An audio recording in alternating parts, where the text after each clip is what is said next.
আসন্ন জাতীয় সংসদ নির্বাচন ঘিরে রাজনৈতিক মাঠে চলছে যোগ বিয়োগ আর জোটের সমীকরণ। কারা শেষ মুহূর্তে রাষ্ট্র ক্ষমতার দ্বার প্রান্তে পৌঁছাতে পারে তা নিয়েই দলগুলোতে এখন ব্যস্ত হিসাব নিকাশ। বিএনপির সঙ্গে পুরনো সম্পর্ক থাকলেও এবার ভিন্ন কৌশল নিয়ে সামনে আসছে জামায়াত, আর এ নিয়েই তৈরি হয়েছে নতুন আলোচনার ঝড়। জামায়াতের কেন্দ্রীয় নেতা এবং জ্যেষ্ঠ নায়েবে আমির সৈয়দ আবদুল্লাহ মোহাম্মদ তাহের সম্প্রতি প্রথম আলোকে দেয়া এক সাক্ষাৎকারে বলেন, বিএনপির সঙ্গে তাদের নীতিগত কোনো দূরত্ব নেই, তবে রাজনৈতিক বাস্তবতায় জোটের কাঠামো এবার ভিন্ন হতে যাচ্ছে।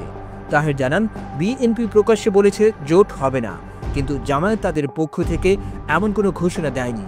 বরং বিএনপির বাইরে ইসলামপন্থী ও ভিন্ন ধারার কিছু দলকে নিয়ে নতুন জোট গঠনের চেষ্টা চলছে। অন্তর্বর্তী সরকারের ঘোষণাপত্র এবং সংস্কার প্রশ্নে জামায়াত, এনসিপি ও ইসলামী আন্দোলনের মধ্যে অভিন্ন লক্ষ্য থাকায় ভবিষ্যতে নির্বাচনী ঐক্য গড়ে উঠতে পারে বলেও ইঙ্গিত দেন তিনি।